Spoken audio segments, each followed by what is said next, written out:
Hi అందరికీ నమస్కారం. Welcome to UTV health. నేను మీ యాంకర్ త్రిపుర. సో, ప్రెజెంట్ జనరేషన్‌లో చిన్న పిల్లలకి చాలా మందికి నర్వ్స్ ఇష్యూస్ అయితే ఎక్కువగా ఉన్నాయి. సో, అవి ఎలా కంట్రోల్ చేసుకోవాలి? దాన్ని ఎలా కనుక్కోవాలి? ఇంట్లో ఎలాంటి ట్రీట్మెంట్స్ తీసుకోవాలనేది మనతో పాటు ఈరోజు డాక్టర్ కీర్తి కుందన గారు ఉన్నారు. Consultant paediatric and neurologist. So, ఆవిడని అడిగి తెలుసుకుందాం. నమస్తే డాక్టర్. యెస్. చాలా మంది మదర్స్‌లో ఉండే మెయిన్ క్వెషన్ ఏంటి అంటే పిల్లలు ఏ ఏజ్ నుంచి నడుస్తారు? కొంతమంది అంటే పిల్లలు తొందరగా నడిచేస్తారు. కొంతమంది లేట్ అవుతది. అసలు కరెక్ట్ ఏజ్ అంటే కరెక్ట్ టైం ఎప్పుడు మ్యామ్ పిల్లలు నడవడానికి? కామన్ అబ్జర్వేషన్ పిల్లలలో ఏంటంటే గర్ల్స్ తొందరగా నడుస్తారు బాయ్స్ కంపారిజన్‌లో. Okay. But usual age is 1 year. Okay. Dictum ఏంటంటే ఫస్ట్ ఇయర్ బర్త్‌డేకి నడక ఉందా లేదా. ఓకే. మాక్సిమం చిల్డ్రన్ ఫస్ట్ బర్త్‌డేకి నడుస్తారు. హ్మ్.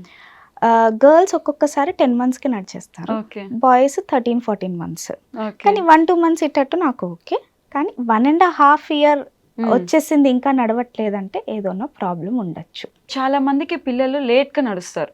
సో, దానికి మెయిన్ రీజన్స్ ఏమై ఉండొచ్చు మ్యామ్? సో నడక అనేది it's a very complex phenomena. Okay. ఎందుకు అనంటే అందులో నాకు చాలా మసిల్స్ పనిచేస్తున్నాయి. ఓకే. ఉత్త కాళ్ళ వరకే కాదు, ఓకే. నాకు స్పైన్ కూడా, నా వెన్నపూస కూడా స్టేబుల్ ఉండాలి, హ్మ్. మెడ స్టేబుల్ ఉండాలి, హ్మ్. పెల్విస్ అంటాం ఇది స్టేబుల్ ఉండాలి, ప్లస్ కాళ్ళు. హ్మ్. సో ఈ పై నుంచి కింది వరకు ఎక్కడన్నా ప్రాబ్లం ఉందనుకోండి నడకలో ప్రాబ్లమ్స్ లేట్ అవుతది. రావచ్చు. ఓకే. రైట్. సో నడక కంట్రోల్ చేసేది మెయిన్లీ బ్రెయిన్. సో బ్రెయిన్, వెన్నపూస నుంచి వచ్చే నరాలు, కండరాలు. హ్మ్. సో ఈ మొత్తం దీన్ని న్యూర్ యాక్సెస్ అంటాం మేము. అంటే పై నుంచి కంట్రోల్ కింది వరకు వస్తుంది కదా. ఓకే. ఈ మొత్తం యాక్సెస్లో మీకు ప్రాబ్లం ఎక్కడున్నా కూడా నడక అనేది లేట్ అవ్వచ్చు. హ్మ్. మేము డాక్టర్స్గా బేబీని ఎగ్జామిన్ చేసి అంటే ఎటువంటి లక్షణాలు ఉన్నాయి అని చూసేసి ఎక్కడ ఏ లెవెల్లో ప్రాబ్లం ఉండొచ్చు అనేది మేము ఒకటి గెస్ చేస్తాం. దాన్ని Okay. బట్టి ఫర్దర్ ఇన్వెస్టిగేషన్ కానీ ట్రీట్మెంట్ కానీ చేస్తాం. మ్యామ్ అంటే మనకి పిల్లల్లో విటమిన్ డి కానీ లేదా కాల్షియం లోపం ఉన్నా కానీ నడక లేట్‌గా అయ్యే ఛాన్సెస్ ఏమి ఉంటాయి మనకి? సో విటమిన్ డి వల్ల ఏమవుతుందంటే బోన్స్ అనేటివి కొద్దిగా వీక్ అవ్వచ్చు. Okay. Okay. Vitamin D deficiency అంటే విటమిన్ డి బాడీలో తక్కువ ఉండడము బాగా సివియర్ ఉంటేనే అది రికెట్స్ అనేది ప్రాబ్లం చేస్తుంది. ఓకే. రికెట్స్ అనేది ప్రాబ్లం ఉంటే బోన్స్ వీక్ అవుతాయి. సో దానివల్ల ఏమైనా నడక లేట్ అవ్వచ్చు. ఓకే. ఓకే. కానీ మైల్డ్ డెఫిషియన్సీస్ వల్ల అయితే అవ్వవు. సివియర్గా ఉంటేనే ఏమైనా అది చేయొచ్చు. ఒకవేళ బేబీ లేట్‌గా నడుస్తున్నా లేకపోతే ఇంకా అంటే ఏజ్ మనం అనుకున్న దానికన్నా ఇంకా లేట్ అయినా నడవకపోతే పేరెంట్స్ మెయిన్ అబ్జర్వ్ చేయాల్సిన థింగ్స్ ఏంటి మేడం? పేరెంట్స్ అబ్జర్వ్ చేయాల్సింది ఏంటంటే ఓన్లీ నడక కాకుండా ఎర్లీ మైల్ స్టోన్స్ ఎలా ఉన్నాయి. ఓకే. ఎందుకంటే పిల్లలు డైరెక్ట్లీ నడవరు. పుట్టాక ఫస్ట్ మెడలు నిలబెడతారు, బోర్లు పడతారు, కూర్చుంటారు, నిల్చుంటారు, మళ్ళీ నడుస్తారు. సో ఈ ప్రాసెస్ అనేది స్టార్టింగ్ నుంచే లేట్ ఉందా, మధ్యలో ఎక్కడికి వెళ్ళైనా లేట్ అయిందా, లేదా మూడో సిచ్యువేషన్ కూడా ఇలా ఉంటుంది.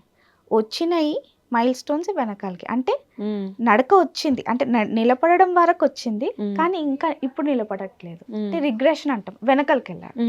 సో ఆ ప్యాటర్న్ ఏముంది, పేరెంట్స్ అబ్జర్వ్ చేయాల్సింది ప్యాటర్న్.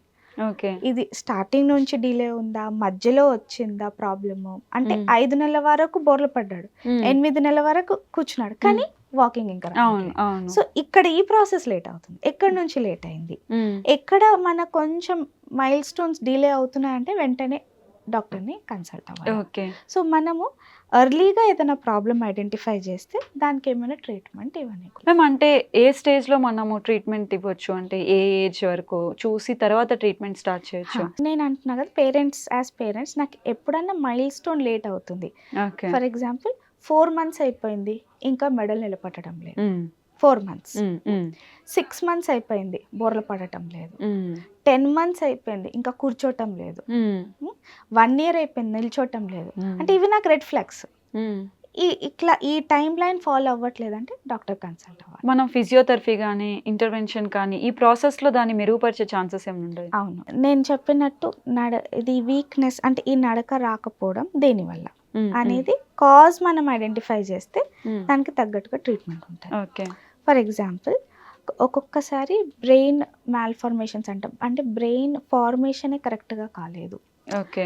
లేకపోతే బ్రెయిన్ సైజ్ చిన్నగా ఉన్నది, ఓకే. అట్లా ఆర్ ఏమైనా జెనెటిక్ కండిషన్ ఉంది, అట్లా హ్మ్. ఏమైనా ఉందనుకోండి, మనం విత్ ఫిజియోథెరపీ అవి ఇంప్రూవ్ అయ్యే ఛాన్సెస్ ఉంటాయి. హ్మ్. హ్మ్. కొన్ని సెరెబ్రల్ పాలసీ అంటాం. హ్మ్. సెరెబ్రల్ పాలసీ అంటే హ్మ్. పుట్టిన వెంటనే ఏడవకపోవడం వల్ల బ్రెయిన్ నరాల మీద ఏమైనా డ్యామేజ్ జరగడం, దాన్ని సెరెబ్రల్ పాలసీ అంటాం. అట్లాంటి వాళ్ళకు కూడా ఫిజియోథెరపీ అనేది హెల్ప్ అవుతుంది. హ్మ్. ఓకే. కొన్ని న్యూట్రిషనల్ డెఫిషియన్సీ అంటే విటమిన్ B12 డెఫిషియన్సీ. హ్మ్. B12 డెఫిషియన్సీ వల్ల నేను ఓన్లీ ఫిజియో చేశాను అనుకోండి సరిపోదు, నేను అక్కడ B12 మెడిసిన్ ఇవ్వాల్సిందే. హ్మ్. సో నేను యాజ్ అ డాక్టర్ నేనేం ఐడెంటిఫై చేసుకుని, ఓకే ఇది మందులతోటి నేను ఇంప్రూవ్ చేయొచ్చా, లేకపోతే ఓన్లీ ఫిజియోథెరపీ దీనికి అవసరమా. సో అలా చూసేసి మనం దానికి ఇన్వెస్టిగేట్ చేసేసి అకార్డింగ్లీ ట్రీట్ చేస్తాం. ఓకే. మ్యామ్ ఫిజియోథెరపీ అంటే ఎలా చేస్తారు మ్యామ్ ప్రాసెస్ అంతా? ఫిజియోథెరపీ చేసేవాళ్ళు ఫిజియోథెరపిస్ట్. ఓకే. పెయిన్ ఉంటదా ఆ ప్రాసెస్ ఏమన్నా? No, usually no. ఫిజియోథెరపీ అంటే బేసికలీ ఒక ఫార్మ్ ఆఫ్ ఎక్సర్సైజ్ అనుకోండి. ఓకే. అందులో మనము చేతులై, కాళ్ళై, మెడ, స్పైన్ ఇవన్నిటికి మసిల్స్ని స్ట్రెచ్చింగ్ చేస్తాము. అంటే నేను మసిల్ని స్ట్రెచ్ చేస్తాను, ప్లస్ దానికి స్ట్రెంగ్త్ కూడా, దాంట్లో బలం కూడా పెంచడానికి ఎక్సర్సైజెస్ చేస్తాం. So basically form of structured exercises అనుకోండి. అది మసిల్ని స్ట్రెచ్ చేయడానికి, అంటే దాంట్లో సపోజ్ నాకు కంఠంలో టైట్నెస్ ఉంది, ఓకే. ఫిజియోథెరపీ తోటి అది లూజ్ అవుతుంది. ఓకే. నాకు బలం తక్కువ ఉన్నది, ఫిజియోథెరపీతో దాంట్లో కొంచెం స్ట్రెంగ్త్ మనది. ఈ ప్రాసెస్ టైం ఎంత పడుతుంది మనకి ఒకవేళ ట్రీట్మెంట్ స్టార్ట్ చేశాక? Minimum 2-3 months to 6 months okay. to years depending on the severity of the problem. ఎంత సివియర్ ఉంటే అంత ఎక్కువ టైం పడుతుంది. మైల్డ్ ప్రాబ్లమ్స్కి 2-3 monthsలోనే మీకు రిజల్ట్ ఓకే. కనిపించేస్తుంది. సో ఇదే పర్టికులర్ ప్రాబ్లం బేబీలో అని చెప్పి మనం తెలుసుకోవడానికి ఏమైనా పర్టికులర్ టెస్ట్లు ఏమైనా ఉంటాయి మ్యామ్? సో నేను చెప్పినట్టు సపోజ్ బ్రెయిన్లో నాకు ప్రాబ్లం కనపడుతుంది, నాకు ఎలా క్లూ ఏంటి అంటే తల సైజ్ తక్కువ ఉండడము, ఓకే. చూపు కరెక్ట్గా ఉండకపోవడం, ఓకే. వేరే మైల్ స్టోన్స్ కూడా అన్ని మైల్ స్టోన్స్ లేట్ అవ్వడం, ఇట్లాంటిది ఏమైనా ఉంటే నేను బ్రెయిన్ ప్రాబ్లం వల్ల నడక రావట్లేదేమో అని సస్పెక్ట్ చేస్తాను. సో దానికి MRI స్కాన్ చేసుకుంటాము. ఒక్కొక్కసారి వెన్నపూసలో ప్రాబ్లం ఉండొచ్చు. ఓకే, అట్లా ఏమైనా ఉంటే వెన్నపూస స్కాన్ చేసుకుంటాం. వెన్నపూస నుంచి నరాలు వస్తాయి, అవి వీక్ ఉన్నాయి అనుకోండి, దానికి నర్వ్ కండక్షన్ స్టడీస్ అంటూ ఉంటాయి. సో నరాల కరెంట్ సరిగ్గా పాస్ అవుతున్నాయా చెక్ చేసుకుంటాం. నెక్స్ట్ వచ్చేసింది మసిల్ ప్రాబ్లమ్స్. కొన్ని డ్యూషన్ మస్కులర్ డిస్ట్రోఫీ అనేది ప్రాబ్లమ్స్ ఉంటాయి. అందులో ఎట్లా ఉంటుందంటే వచ్చిన నడక వస్తుంది 3-4 yearsకి, కానీ రాను రాను ప్రాబ్లం పెరుగుతూ పోతుంది, వచ్చిన నడక వెనకాలకి వెళ్తుంది. అట్లా కూడా కొన్ని ప్రాబ్లమ్స్ ఉంటాయి. సో అటువంటి వాటికి మనం CPK అనేది ఒక బ్లడ్ టెస్ట్, మసిల్కి సంబంధించిన బ్లడ్ టెస్ట్ ఒకటి చేస్తాము. దాని తర్వాత జెనెటిక్ టెస్టింగ్ చేస్తాము.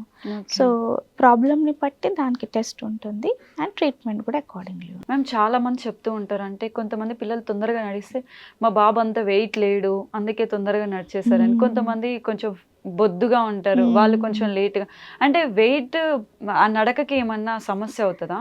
మా అంటే 1-2 months అంతే, అంతకన్నా ఎక్కువ అయితే ఉండదు. అదే నడకకి దానికి ఎక్కువ వేరియేషన్ ఎక్కువ ఉండదు. ఓకే. మాక్సిమం 14-15 months, అంతకన్నా ఎక్కువ అయితే వెయిట్ వల్ల నడుస్తలేడు అనేసి ఉండదు. సో కొంచెం హెల్దీ ఉన్న బేబీ కూడా 15 months అయిపోయింది ఇంకా నడవట్లేదంటే జస్ట్ అది వెయిట్ కారణం కాదు, వేరే కారణాలు కూడా చూసుకోవాలి. సో నేను అదే అంటాను, 2-3 months డిఫరెన్స్ రావచ్చు దానివల్ల, కానీ దానికన్నా ఎక్కువ రాకూడదు. మేము చాలా మందివి కాలు స్ట్రైట్గా ఉంటాయి, కొంతమందికి దొద్దు కాలు లాగా వస్తాయి. దాన్ని మనం కూడా ఏదైనా ప్రాబ్లమ్ గా తీసుకోవచ్చా, లేకపోతే ఏమంటారంటే మీ నాయనమ్మకో తాతమ్మకో ఎవరికైనా ఉంటే అలా వస్తాయి అనేసి అంటారు. సో జెనెటిక్ వల్ల వస్తుందా లేకపోతే ఏదైనా ఇష్యూ? యాక్చువల్లీ నో, జెనువాల్గమ్ ప్రాబ్లమ్స్ అంటారు. ఎందులో అయితే నీస్ అనేటివి కొంచెం బెండింగ్ లాగా, సో లెగ్స్ ఈ రకంగా కర్వింగ్ లాగా కొంతమంది పిల్లలకి 2-3 years ఆఫ్ ఏజ్ పిల్లలకి ఇది కనిపిస్తాయి. ఇది విటమిన్ D డెఫిషియన్సీ వల్ల కూడా ఉండొచ్చు. Most common reason vitamin D deficiency. So వీళ్ళకి మనం విటమిన్ D సరిగ్గా ఇచ్చేసి క్లోజ్గా మానిటర్ చేస్తాము. మాక్సిమం పిల్లలు 5 years వచ్చే వరకు అది సెట్ అయిపోతుంది. మాక్సిమం పిల్లలు. ఎవరికైతే సెట్ అవ్వట్లేదు వాళ్ళకి సర్జరీ వరకు కూడా వెళ్ళాల్సిన అవసరం పడవచ్చు దాన్ని స్ట్రేట్ చేయడానికి. కానీ common vitamin D deficiency, vitamin D ఇస్తే ఇంప్రూవ్ అవుతుంది. విత్ ఏజ్ ఎట్లయితే వాళ్ళ హైట్ పెరుగుతుంటుంది కదా, దాంతో కూడా అవి స్ట్రైటన్ అవుతాయి. ఓకే. అట్లా కూడా ఉంటాయి. కానీ ఎవరికైతే అవ్వట్లేదు, 5 years దాటిపోయింది, 6 years దాటిపోయింది, ఇంకా అవి స్ట్రైటన్ అవ్వట్లేదు అంటే అప్పుడు సర్జరీ వారకే. మ్యామ్ నేను చాలా మంది పిల్లలకి అబ్జర్వ్ చేశాను. అంటే కాళ్ళు ఒకరో కొంచెం క్రాస్గా ఉన్నా కానీ వాళ్ళకి బ్యాండ్ లాగా వేసేసి ఒక 6 months 3 months అలా పెట్టేస్తుంటారు. సో అది కరెక్ట్ వేనే అంటారా మ్యామ్? సో ఇది యూజువలీ సెరెబ్రల్ పాలసీ చిల్డ్రన్లో మనం చూస్తాము. ఓకే. వీళ్ళకి ఏమవుతుంది అని అంటే మసిల్ అనేది టైట్నెస్ ఉంటుంది, దాన్ని Okay. స్పాస్టిసిటీ అంటాం మనం. ఓకే. సో టైట్ అది బేసికలీ ఏమవుతుంది, మనకి బోన్ ఉంటుంది, మసిల్ ఉంటుంది. హైట్ ఎప్పుడైతే బేబీ గ్రోత్ అవుతుంటుంది, బోన్ అనేది సైజ్ ఇంక్రీజ్ అవుతుంది, మసిల్ అనేది ఈక్వల్గా ఇంక్రీజ్ అవ్వలేదు, ఎందుకంటే టైట్ ఉన్నది కాబట్టి. సో అదేం చేస్తుంది, దీన్ని మూమెంట్ అనేది రెస్ట్రిక్ట్ చేసేస్తుంది. ఓకే. సో ఆ జాయింట్ మూమెంట్ అనేది, ఇప్పుడు నాకు మసిల్ టైట్ ఉంది అనుకోండి, నాకు ఈ మూమెంట్ అనేది డిఫికల్ట్ అయిపోతుంది. సో దీన్ని లూజ్ చేయడానికి one is physiotherapy, second is మీరు పట్టీలు అంటున్నారు కదా, స్ప్లింట్స్ అంటాం మనం. ఓకే. స్ప్లింటింగ్ పని ఏంటంటే నేను ఆ మసిల్ని స్ట్రెచ్ చేసేసి ఒక ఫిక్స్డ్ లాగా పెడుతున్నాను. సో నేనేంటి మసిల్ని పొడువు చేయనీకి ట్రై చేస్తున్నాను. ఓకే. స్టిఫ్నెస్ వల్ల పొడవు అవ్వటం లేదు, సో గ్రోత్ అనేది మసిల్ ఆగుతుంది కాబట్టి నేను దాన్ని స్ట్రెచ్ చేస్తున్నాను. సో స్ప్లింటింగ్ అనేది ఒక ఫార్మ్ ఆఫ్ థెరపీ అనుకోండి. దాంట్లో మనం మసిల్ని స్ట్రెచ్ చేసి పెడతాము. సో గ్రోత్ అనేది ఇంకా బెటర్ ఉండి మనకు మూమెంట్ అనేది కొంచెం బెటర్ రావడానికి. అది దీనికి మసిల్ని ఫ్రీ చేయడానికి apart from physiotherapy Botox injections అంటూ ఉంటాయి. ఈ ఇంజెక్షన్స్ అనేది మసిల్లోనే ఇస్తాం. ఇప్పుడు ఈ మసిల్ సపోజ్ నాకు టైట్ ఉందనుకో, నా చేయిలా ఉంటుంది. ఓకే. సో దీన్ని ఫ్రీ చేయడానికి నేను ఏం చేస్తాను, ఇందులో ఇంజెక్షన్ ఇస్తాను. దీన్ని బోటాక్స్ ఇంజెక్షన్స్ అంటారు. ఒక్కసారి బోటాక్స్ ఇస్తే దాని ఎఫెక్ట్ 3 to 4 months ఉంటుంది. దాంతో పాటు నేను ఫిజియోథెరపీ చేస్తుంటే ఈ మసిల్ కొంచెం లూజ్ అవ్వడం వల్ల నా పోస్చర్ కొంచెం ఇంప్రూవ్ అవుతుంది, నేను హ్యాండ్ కొంచెం ఫ్రీగా ఇలా పెట్టగలను అట్లా. సో సెరెబ్రల్ పాలసీ వాళ్ళకి బోటాక్స్ ఇంజెక్షన్స్ అనేటివి ఫిజియోథెరపీ స్ప్లింట్స్తో పాటు ఇవి కూడా హెల్ప్ అవుతాయి. ఎప్పుడైతే బోటాక్స్ కూడా ఫెయిల్ అవుతుంది చూడండి, అప్పుడు సర్జరీ వరకు వెళ్ళాల్సి వస్తుంది. అది లాస్ట్ ఆప్షన్. 6 years వరకు యూజువలీ సర్జరీ చెయ్యరు. అప్పుడు వరకు 2 years తర్వాత ఫిజియోథెరపీ మనం ఏజ్ కైనా స్టార్ట్ చేయొచ్చు. 2-3 months బేబీకి కూడా మనం ఫిజియోథెరపీ స్టార్ట్ చేయొచ్చు. Botox only after 2 years, surgery 6 years తర్వాతనే. అట్లా. మ్యామ్ అంటే ఇప్పుడు ఒకవేళ ఇంట్లో తల్లిదండ్రులు అబ్జర్వ్ చేసినప్పుడు హోమ్లోనే ఏదైనా ట్రీట్మెంట్ చేసే ఛాన్సెస్ ఏమైనా ఉంటాయి న్యాచురల్ వేలో? సో సపోజ్ నాకు ఏమాత్రం బేబీ కొంచెం లేట్ అవుతుంది అన్నట్టు అనిపిస్తే డెఫినెట్గా ట్రీట్మెంట్ హోమ్ నుంచే స్టార్ట్ అవ్వాలి. బికాజ్ అదే ఎన్వైరన్మెంట్లో బేబీ అన్నిటికన్నా ఎక్కువ ఉంటుంది. ఏదో థెరపీ సెంటర్ తీసుకెళ్ళి అక్కడ నేను టైం స్పెండ్ చేసేది 1/2 hour 40 minutes, కానీ మిగతా 24 hours నేను ఇంట్లో ఉన్నాను. సో డెఫినెట్గా థెరపీ ఇంటి నుంచే స్టార్ట్ చేయాలి. సో ఇది అనేది చాలా స్మాల్ ఏజ్ నుంచే స్టార్ట్ చేసేసేయచ్చు, మనకి లేట్ కనపడుతుంటాయి. ఫర్ ఎగ్జాంపుల్ వాకింగ్ అనేది, సో వాకింగ్ బ్యాలెన్స్ ఇంప్రూవ్ చేయడానికి యాక్టివిటీస్ లైక్ శాండ్ వాకింగ్. శాండ్లో వాక్ చేయిస్తే కొంచెం బ్యాలెన్స్ ఇంప్రూవ్ అవుతుంది. వాటర్లో హైడ్రోథెరపీ లాంటిది అనమాట. చిన్న బకెట్ ఆఫ్ వాటర్లో కూడా ఇలా దుంకించడము, స్విమ్మింగ్ పూల్లో కొంచెం వాక్ చేయడము, స్విమ్మింగ్ చేయించడము, ఇవన్నీ మసిల్ డెవలప్కి మంచి activities, exercise. Cycling is also good. Okay. Of course cycling మనం పెద్ద పిల్లల వాళ్ళకే చేయగలుగుతాం, కానీ అట్లీస్ట్ స్మాల్ చిన్న పిల్లలకి బకెట్లో వాటర్లో దుంకించడం, దాంతో కూడా వాళ్ళు వాటర్ని ఇలా కిక్ చేస్తుంటే మసిల్స్ అనేవి డెవలప్ అవుతాయి. అంటే మనము ప్రీవియస్ జనరేషన్ చూసుకుంటే ఇవన్నీ చాలా రేషన్ అనేది తక్కువ ఉంది, రేషియో అనేది. సో ఇప్పుడు ప్రెసెంట్ జనరేషన్ లో పేరెంట్స్ ఎలా అంటే నా కిడ్ ఆ పని చేయొద్దు ఈ పని చేయదు, మట్లో పెడితే ఇట్లా అయిపోతాడు అన్నట్టు, వాళ్ళు మట్లో ఆడనివ్వరు, వాటర్ లో ఆడినంటే జలుబు చేసేస్తారు అని చెప్పేసి అని అంటూ ఉంటారు. సో అలాంటి వాళ్ళే ఎక్కువ డల్ గా ఉండడం కానీ అలా చేస్తూ ఉంటారు కదా. నేనైతే అంటాను ఎంత ఎక్కువ ఎక్స్పోజర్ ఇస్తే అంత మంచిది. అవును. ఓకే. మట్టిలో ఆడనిస్తే మంచిది. ఎందుకనంటే మనము అల్ట్రా స్టెరైల్ ఎన్వైరన్మెంట్, అంటే అన్ని స్టెరైల్, అన్ని అస్సలు దుమ్ము లేకుండా క్లీన్గా పెడితే వాళ్ళకి ఎలర్జీస్ ఎక్కువ వస్తున్నాయి పిల్లలకి. ఓకే. మనం చూస్తే కూడా బయట అడుక్కునే వాళ్ళ పిల్లలేమో హెల్దీ హెల్దీ ఉంటారు. ఉంటారు. ఎందుకంటే వాళ్ళు దానికి ఎక్స్‌పోజ్ అయ్యిండ్రు కాబట్టి. హ్మ్. చిన్న చిన్న డోస్‌తోనైనా అంటే స్మాల్ డోస్ ఎక్స్‌పోజర్ అంటాం. హ్మ్. ఓకే. హ్మ్. సో, అట్లా. సో, అది తర్వాత ఏమవుతుంది వీళ్ళే మనం అంత స్టెరైల్ పెట్టేసే తర్వాత ఎన్వైరన్మెంట్‌లో వీళ్ళు వెళ్తే తొందరగా జలుబులయిపోవడము, అవును. ఎలర్జీస్ అయిపోవడం అవును. అవన్నీ. సో, లిమిటెడ్ ఎక్స్‌పోజర్ అన్నిటివి మంచివే. హ్మ్. అంటే మట్టిలో గూడా ఓకే. ఒక లిమిట్ వరకు ఓకే. ఇట్ ఈస్ హ్మ్. గుడ్ అనే అంటాను నేను. యాహ్! యాహ్! యాహ్! మ్యామ్ ఇది ఎలాంటి సిట్యుయేషన్‌లో ఇది సివియర్ ఉంది అని మనం అబ్జర్వ్ చేయొచ్చు మ్యామ్? ఎలాంటి సిట్యుయేషన్‌లో సివియర్ అంటే 2 ఇయర్స్ ఆఫ్ ఏజ్ వరకు కూడా సిట్టింగ్ రాకపోవడం. Okay. It is a big red flag. Okay. ఓకేనా. ఎందుకంటే 2 ఇయర్స్ వరకు సిట్టింగ్ వస్తే హ్మ్. మనకి అట్‌లీస్ట్ 3, 4 ఇయర్స్ వరకు వాకింగ్ వచ్చే ఛాన్స్ ఉంటుంది. హ్మ్. 2 ఇయర్స్ వరకు సిట్టింగ్ కూడా రాలేదు అని అంటే ఇట్ హ్మ్. Is like a severe problem. Ma'am పిల్లల బ్రెయిన్ డెవలప్‌మెంట్ అనేది కూడా వాళ్ళ నడక మీద ఏదైనా ప్రభావం చూపిస్తదా? అవునండి. Because okay. నేను చెప్పినట్టు నడక అనేది బ్రెయిన్ దే హ్మ్. Major centre. ఓకే. నేను ఆహ్, మాట్లాడ మా ఈవెన్ ఫర్ స్పీచ్ హ్మ్. మాటలు హ్మ్. రానీకైనా నా అన్ని మైల్‌స్టోన్స్ మేజర్ సెంటర్ బ్రెయినే. Okay. So, main control head office బ్రెయినే. ఓకే. ఓకే. సో, హెడ్ ఆఫీస్‌లో ఏదైనా ప్రాబ్లమ్ ఉన్నా హ్మ్. మనకి నడకలో ప్రాబ్లమ్ రావచ్చు. ఎటువంటి బ్రెయిన్ ప్రాబ్లమ్స్ ఉండొచ్చు? ఫర్ ఎగ్జాంపుల్ స్ట్రక్చరల్ మాల్‌ఫార్మేషన్స్ అంటే బ్రెయిన్ తయారవ్వడమే కరెక్ట్‌గా తయారు కాలేదు. ఓకే. బ్రెయిన్‌లో చాలా ముడతలుంటాయి. హ్మ్. సో, 2, 3 ముడతలు కరెక్ట్‌గా ఫార్మ్ అవ్వలేదు. హ్మ్. సో, దానివల్ల ఆ నరాలనేటివి కరెక్ట్‌గా పనిచేయవు. హ్మ్. సో, అదొకటి.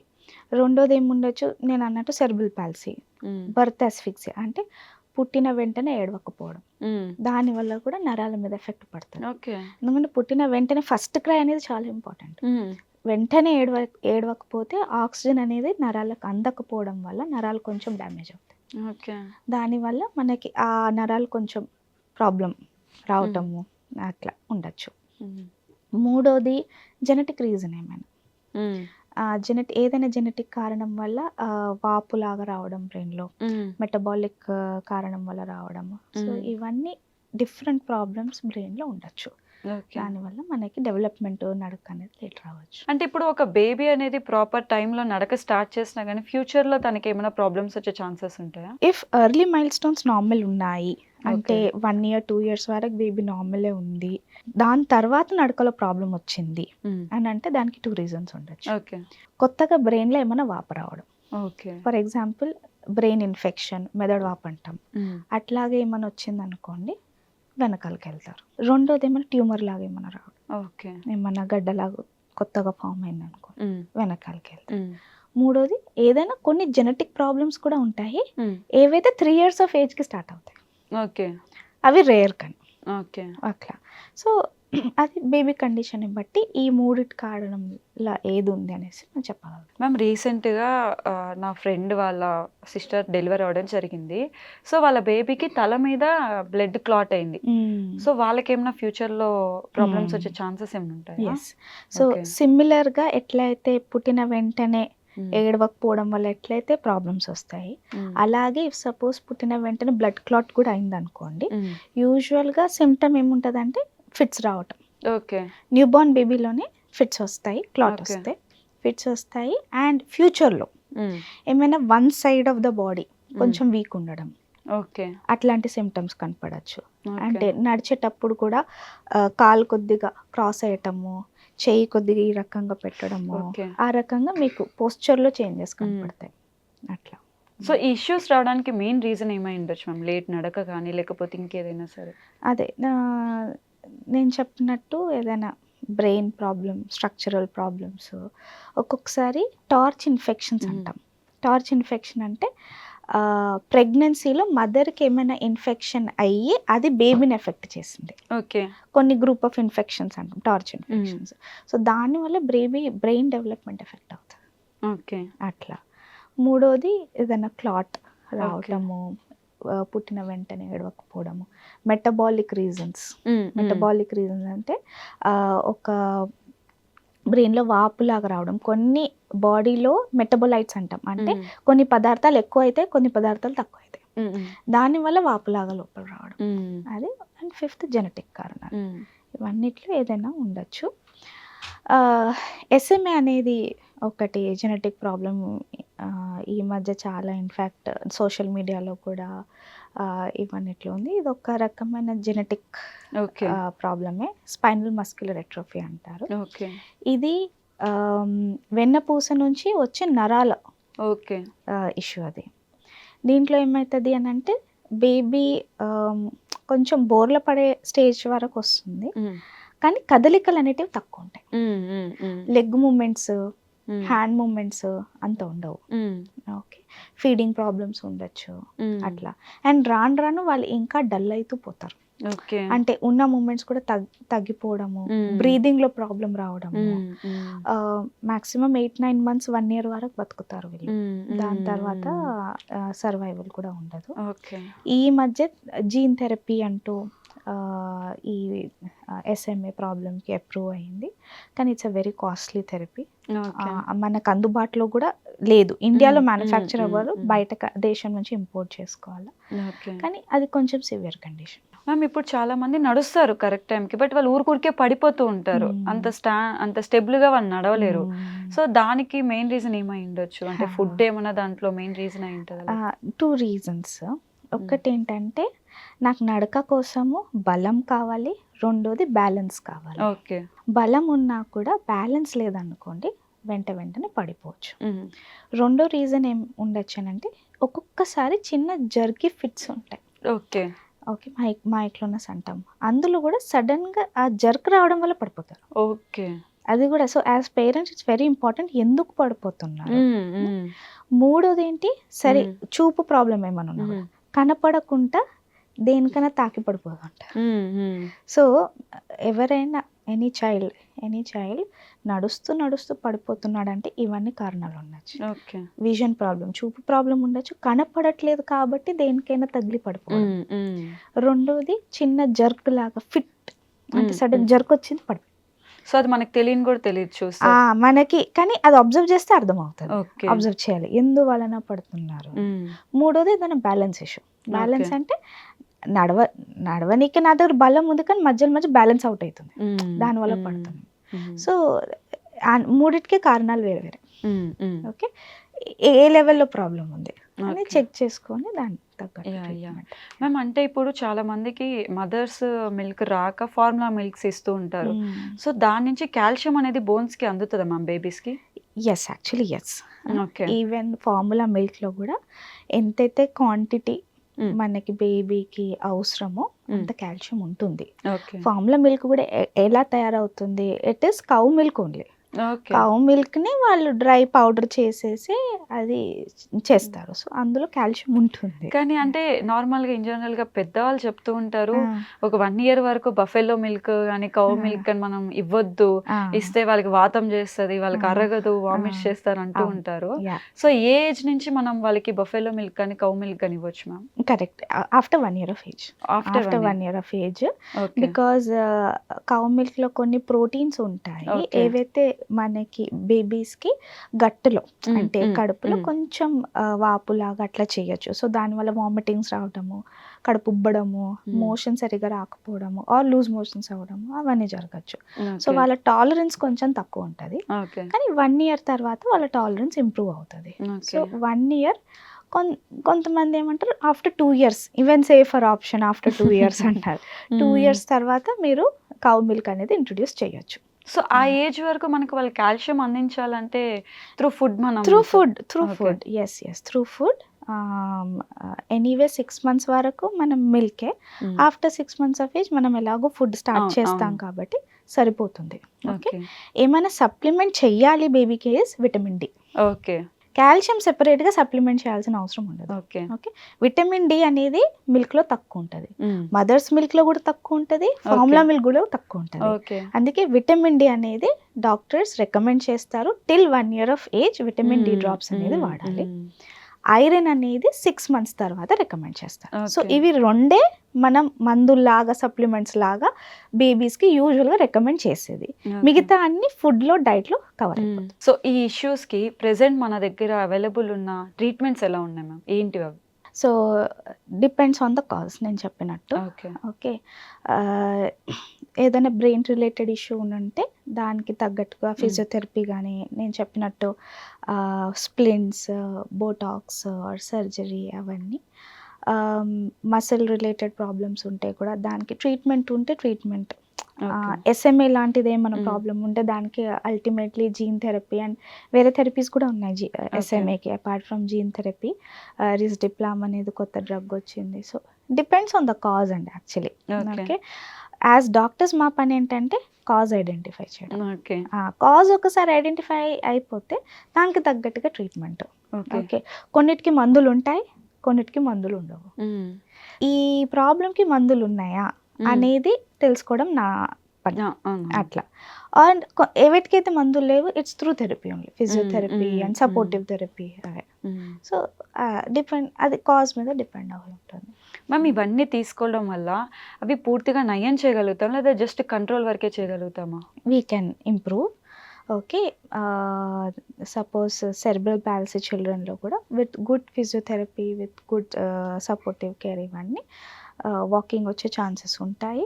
It is not like okay ఈ బాబుకి సపోజ్ ఈ బాబు పుట్టిన వెంటనే ఏడవలేదు, ఈ బాబుకి బర్త్ అస్ఫిక్సియా అంటే బ్రెయిన్లో వాపు వచ్చింది ఆర్ మీరు చెప్పినట్టు క్లాట్ వచ్చింది, ఇక వీళ్ళు నడవరు అంటూ ఉండదు.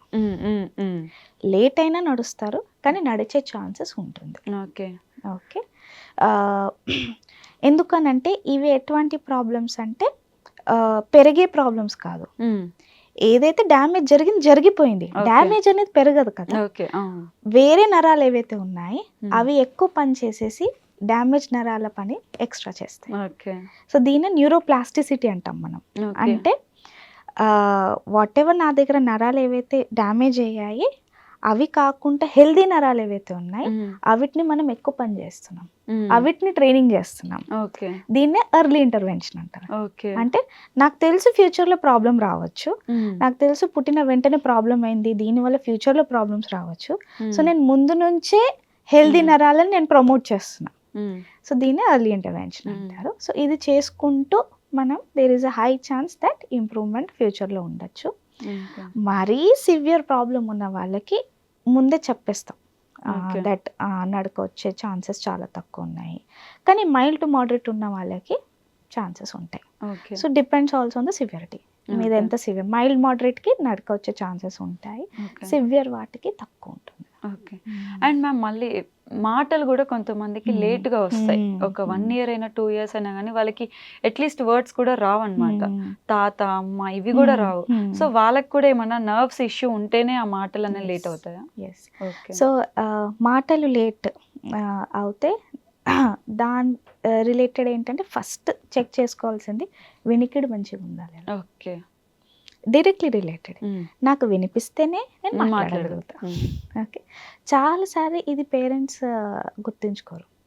అండ్ సమ్ టైమ్స్ నా దగ్గర కొంతమంది పేషెంట్స్ 4 years 5 years ఆఫ్ ఏజ్కి వస్తారు, మాటలు రావట్లేదు.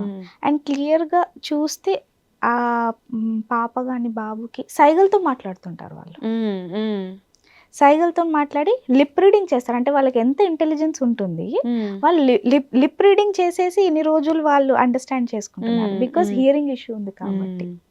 ఓకే, సో చాలా చాలా ఇంపార్టెంట్ హియరింగ్ అనేది కరెక్ట్ ఉందా లేదా. ఇప్పుడు యాజ్ అ ప్రోటోకాల్ అందరు న్యూ బోర్న్ బేబీస్కి హియరింగ్ టెస్ట్ బర్త్ అప్పుడే చేస్తారు. ఓకే, ఎలా అంటే దానికి టెస్ట్స్ ఉంటాయి. ఓఏఈ అనేది బేసిక్ టెస్ట్. కొంచెం హైయర్ లెవెల్ అంటే ఏఏబిఆర్ అండ్ బేరా టెస్ట్ అనేది, ఈ 3 రకాల టెస్ట్ ఉంటాయి హియరింగ్ కోసం. బేసిక్గా అందరు బేబీస్కి చేస్తారు ఓఏఈ. ఓకే, సో ఎవరికైనా హియరింగ్ ప్రాబ్లం ఉంటే బర్త్ అప్పుడే మనము డిటెక్ట్ చేయొచ్చు. ఓకే, వెయిట్ చేయకుండా తర్వాత తెలుసుకోకుండా, ఎందుకంటే ఎంత తొందరగా దానికి ట్రీట్మెంట్ స్టార్ట్ చేస్తే అంత మంచిగా మనకి లేటర్ మాటలు రావచ్చు. అట్లా. ఓకే, సో దీన్నే హియరింగ్ స్క్రీనింగ్ అట్ బర్త్ అంటారు. ఇవాళ రేపు అన్ని హాస్పిటల్స్లలో బర్త్ అప్పుడే ఓఈ టెస్ట్ అనేది చేస్తున్నారు. డిశ్చార్జ్ కన్నా ముందు 3 days బేబీకే డిశ్చార్జ్ కన్నా ముందు ఓఈ టెస్ట్ చేస్తున్నారు. ఎవరైతే ఎన్ఐసియూలో కొంతమంది బేబీస్ ఉంటారు చూడండి, ఎన్ఐసియూలో డిశ్చార్జ్ అయ్యారు, కొద్దిగా ప్రాబ్లమాటిక్ కొంచెం, వాళ్ళకి Bera test recommended. Bera test అనేది చేసుకుంటాం. సో మాటలు లేట్ వస్తే ఫస్ట్ థింగ్ హియరింగ్ బాగుందా లేదా అని చూసుకోవడం. సెకండ్ కొంతమందికి హియరింగ్ బాగానే ఉంటుంది, అండర్స్టాండింగ్ బాగానే ఉంటుంది, కానీ మాటలు మాత్రమే లేట్ ఉంటాయి. అదే అదే దానికి మనం చూసుకోవాల్సింది ఇంటెలిజెన్స్. ఓకే. ఇంటెలిజెన్స్ కూడా కరెక్ట్ ఉందా అంటే ఏజ్ పరంగా అండర్స్టాండింగ్ అనేది కూడా ఉందా లేదా. ఓకే, అండర్స్టాండింగ్ అంటే ఒక 2 year చైల్డ్ సొంతంగా షూ వేసుకోనికే ట్రై చేస్తాడు, సొంతంగా బట్టలు ఇప్పనికే తీయనికే చేయితో తిననికే ట్రై చేస్తాడు. This is basic intelligence. Okay, ఇవి కూడా లేట్ ఉన్నాయి అనుకోండి, దాంతోపాటు మాట లేట్ అయితే. సో మీకు ఓవరాల్ ఇంటెలిజెన్స్ ఎలా ఉంది దానికి కూడా మాటలకి లింక్ ఉంటుంది. Second, third, any autism spectrum disorders ఇవన్నిట్లో అటువంటిది ఏదైనా ఇష్యూ ఉంటే కూడా మాటలు లేట్. సో డిపెండింగ్ లక్షణాలు ఎలా ఉన్నాయో మనం చెక్ చేస్తాం. సో ఏ కేటగిరీలో ఉంది, మాటలు రావట్లేదంటే ఇది ఆటిజమా, హియరింగ్ ఇష్యూవా, లేకపోతే ఐక్యూ తక్కువ ఉండడమా, దేని వల్ల అవుతుంది. అంటే ఇప్పుడు చాలా మంది పేరెంట్స్ ఫారెన్ కల్చర్ని తీసుకొస్తున్నారు, అంటే బేబీని ఎలోన్గా వదిలేయాలి, తనకే తనే నేర్చుకుని వచ్చేసేయాలి అని చెప్పేసి చాలా మంది చేస్తున్నారు. ఇప్పుడు ప్రెసెంట్ కల్చర్లో అదే నడుస్తుంది. సో అలా బేబీని దూరంగా ఉంచడం వల్ల కూడా కమ్యూనికేషన్ గ్యాప్ రావడం వల్ల కూడా వర్డ్స్ అనేది లేట్ అవ్వచ్చు కదా మ్యామ్. ఎస్, ఒక బేబీ ఎన్ని వర్డ్స్కి ఎక్స్పోజ్ అవుతే అన్ని వర్డ్స్ నేర్చుకోగలుగుతాం. Okay, we say that even a newborn బేబీకి కూడా మీరు బేబీని పక్కన కూర్చోబెట్టి మాట్లాడండి, బికాజ్ ఆ వర్డ్స్ అనేది బేబీ వినాలి. బేబీ వర్డ్స్ వింటేనే ఆ నెట్వర్క్స్ అనేటివి బ్రెయిన్లో డెవలప్ అవుతాయి. సో వర్డ్స్ ఎక్స్పోజర్ అనేది వెరీ ఎర్లీ అయిపోవాలి. అందుకే మన పెద్దవాళ్ళు పాటలు పాడేవాళ్ళు ఇవన్నీ. So these are all forms of stimulation. ఇవి రైమ్స్ కానీ అంటే పాటలు, లాల పాటలు ఇవన్నీ బ్రెయిన్ స్టిమ్యులేట్ చేస్తాయి. అండ్ స్క్రీన్కి ఎంత దూరం ఉంటే అంత మంచిది, టీవీ, ఫోన్ ఇవన్నిటికి ఎంత దూరం ఉంటే అంత మంచిది. ఓకే, అవి ఎందుకంటే వన్ వే కమ్యూనికేషన్. అంటే నేను ఫోన్ తోటి తిరిగి మాట్లాడాల్సిన అవసరం లేదు. ఓకే, ఫోన్ చూస్తుంటే అదే వాళ్ళు నార్మల్ అనుకుంటారు. సో అదే సేమ్ బిహేవియర్ వాళ్ళు మనుషులతో కూడా స్టార్ట్ చేసేస్తారు. ఓకే, మాట్లాడుతుంటే కూడా తిరిగి రెస్పాండ్ ఇవ్వకపోవడం. ఓకే, సో ఎప్పటికైనా పిల్లలకి 2 way కమ్యూనికేషన్ అంటే నువ్వు మాట్లాడితే సమాధానం ఇవ్వడము. చిన్న పిల్లలు మీరు చూడండి, మాటలు రాకపోయినా కూడా బాడీ లాంగ్వేజ్తో మాట్లాడతారు, ఐ కాంటాక్ట్ ఇస్తారు. ఇవన్నీ నాన్ వర్బల్ కమ్యూనికేషన్. ఇవి చాలా ఎర్లీగా వచ్చేస్తాయి. ఓకే, దానికి మాటలు అవసరం లేదు. ఓకే, సో ఇది కూడా స్పీచ్ డెవలప్మెంట్లో ఒకటి ఫస్ట్ ఫేజ్. ఐ కాంటాక్ట్ అనేది యాజ్ ఎర్లీ యాజ్ ఒక 4 month బేబీ, 6 month బేబీ కూడా ఐ కాంటాక్ట్ ఇస్తాం. మనం మాట్లాడుతుంటే మన వైపు చూసి నవ్వడం. ఒక 3-4 months బేబీ కూడా చేస్తారు. So it's an earliest social mile stone అది అట్లా. సో డెఫినెట్గా సోషలైజేషన్ అనేది పిల్లలకి మంచిది. పిల్లల మధ్యలో ఇంటరాక్ట్ అవ్వడము, సరే పిల్లలు లేదన్నా కూడా మనుషుల మధ్యలో. అండ్ బేబీతో డైరెక్ట్గా ముచ్చట పెట్టడం. బేబీ మీతో మాట్లాడుతుందని కాదు, but baby can absorb everything. Baby brain ఎలా ఉంటుంది అంటే మనం ఏం వేసినా అది స్పాంజ్ లా అబ్జార్బ్ చేసుకుంటుంది. సో అందుకే మాక్సిమం వర్డ్స్ ఎక్స్పోజర్ ఇవ్వాలి. బేబీ బ్రెయిన్ అనేది ఏ మంత్ నుంచి లేకపోతే ఏ ఏజ్ నుంచి డెవలప్మెంట్ స్టార్ట్ అవుతుంది? వూమ్ నుంచి. Okay, right from the 3rd month brain actually మన బేబీ డెవలప్ అవుతుంది కదా వూమ్లో. So first thing baby develop అయ్యేది స్పైన్.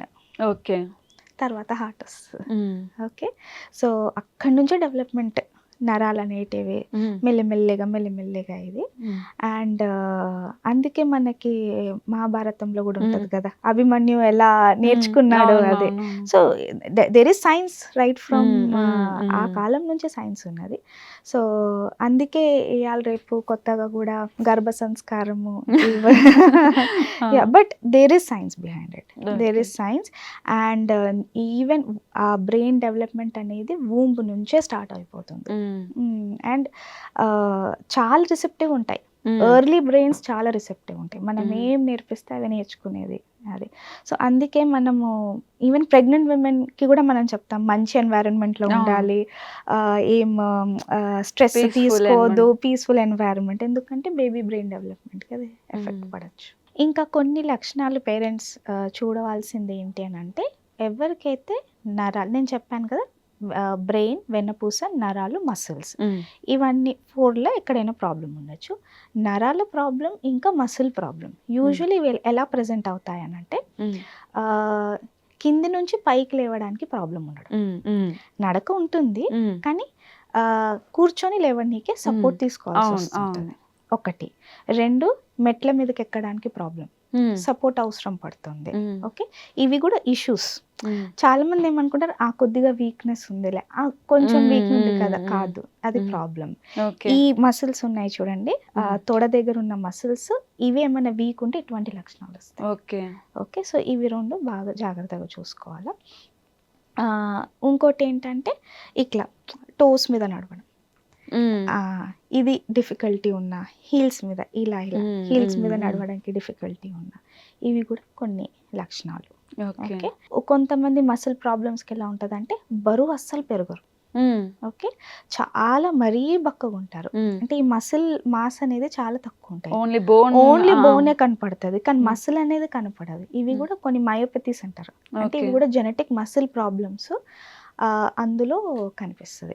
ఓకే, నడుస్తారు వీళ్ళు కానీ పరిగెత్తడానికి ఇబ్బంది ఉంటుంది. ఫాస్ట్గా క్రికెట్ ఆడాలి, ఫుట్బాల్ ఆడాలి, సైకిల్ తొక్కాలి అని అంటే కొంచెం యాక్టివిటీ లెవెల్ ఎక్కువ అయితే చేయలేకపోతారు. ఇవి కూడా కొన్ని మసిల్ రిలేటెడ్ ప్రాబ్లమ్స్ లో కన్నా. మేము ఒకవేళ బేబీకి స్టార్టింగ్ స్టేజ్ అంటే 1 to 8 years or 9 years వరకు ఎలాంటి ప్రాబ్లం లేకపోయినా ఆఫ్టర్ అడల్ట్ అంటే ఏజ్ ఉంటుంది కదా 9 years నుంచి 18 years వరకు, ఆ మిడిల్లో వచ్చే గ్యాప్ వచ్చే ఛాన్సెస్ ఉంటాయి. కొన్ని ప్రాబ్లమ్స్ ఆ ఏజ్ లో కూడా కనిపిస్తాయి. ఓకే, కొన్ని స్లోలీ ప్రోగ్రెసివ్ ప్రాబ్లమ్స్ అంటే స్టార్టింగ్ నుంచి ఉంటాయి కానీ అంత అవి కనపడవు మనకి కంటికి, కానీ అవి మెల్లిమెల్లిగా పెరుగుతూ ఉంటాయి. 20-30 years ఏజ్ కి బయట కనిపిస్తాయి. ఓకే, వాళ్ళలో ఒక లక్షణం ఏముండొచ్చు అని అంటే ఫేస్ కూడా కొద్దిగా వీక్ ఉంటుంది, అంటే నవ్వినా కూడా ఎక్స్ప్రెషన్ రాదు ఫేస్ లో. ఇది కూడా ఒక సిమ్టమే. కళ్ళు మూసుకుంటే మొత్తం కళ్ళు మూయనీకి రాదు, కొంచెం గ్యాప్ ఉంటుంది. ఓకే, ఇవి కూడా ఫేషియల్ మసిల్ వీక్నెస్ ఉంటాయి. ఓకే, నేను చెప్పాను కదా, నాకు థై మసిల్ వీక్నెస్ ఉంటే ఈ ప్రాబ్లం వస్తుంది. సపోజ్ నాకు హ్యాండ్ మసిల్స్ వీక్ ఉన్నాయి అనుకోండి, దువ్వెన చేసుకోనికి ఇబ్బంది అవుతుంది. ఓకే, బరువు వస్తువులు పై షెల్ఫ్ లోకి వెళ్ళి తీయడం పెట్టడం ఇబ్బంది అవుతుంది. అట్లా నాకు ఈ చిన్న మసిల్స్ వీక్ ఉన్నాయి అనుకోండి, రాయటం, బటన్స్ పెట్టుకోవడము, కుట్టడము, ఓకే, వెజిటేబుల్స్ ఏమైనా కట్ చేయడము, అవన్నీ అడల్ట్స్లో ఇటువంటి ప్రాబ్లమ్స్ కనపడతాయి అట్లా.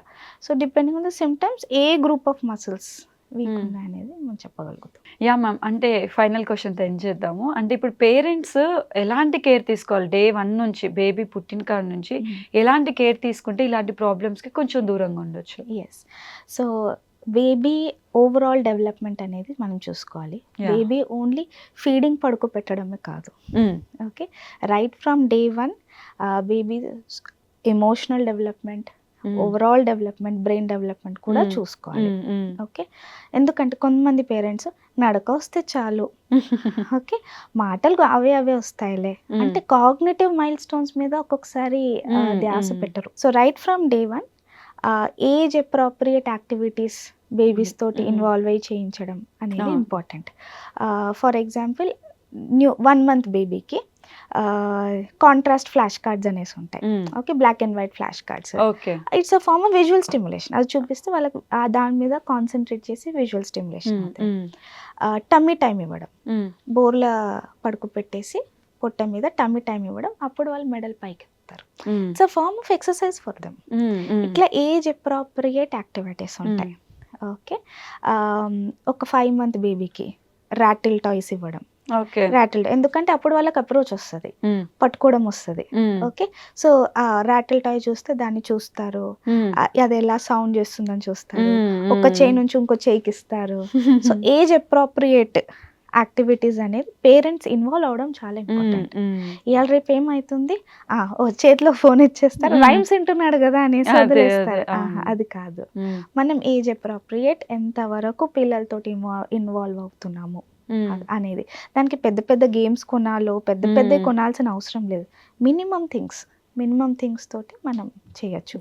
9 month బేబీ పికబూ ఆడడం, ఇట్లా చూసేసి పికబూ ఆడడం, దానికి ఏం పెద్ద నాకు అవసరం లేదు, కానీ అది నేను బేబీతో ఇంటరాక్ట్ అవుతున్నాను నేను అక్కడ. సో ఇవన్నీ బ్రెయిన్ డెవలప్మెంట్కి చాలా ఇంపార్టెంట్. Okay ma'am. అంటే ఇప్పుడు చాలా మంది ఒకవేళ బేబీ నార్మల్గా ఉన్నా కానీ ఒక 2-3 మంత్స్లో కొంతమందికి బేబీని క్యారీ చేయడం రాదు. ఆ నెక్ కింద చేయి పెట్టకపోవడం కానీ ఇంప్రాపర్గా కూర్చోబెట్టుకోవడం కానీ అలా చేస్తుంటారు.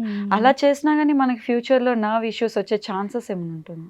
మేజర్ ఇష్యూస్ అయితే రావు. ఓకే ఓకే, ఇంప్రాపర్ హ్యాండిలింగ్ వల్ల మేజర్ ఇష్యూస్ అయితే రావు. మైనర్ ఇష్యూస్ ఏమైనా వస్తే Okay. రావచ్చు.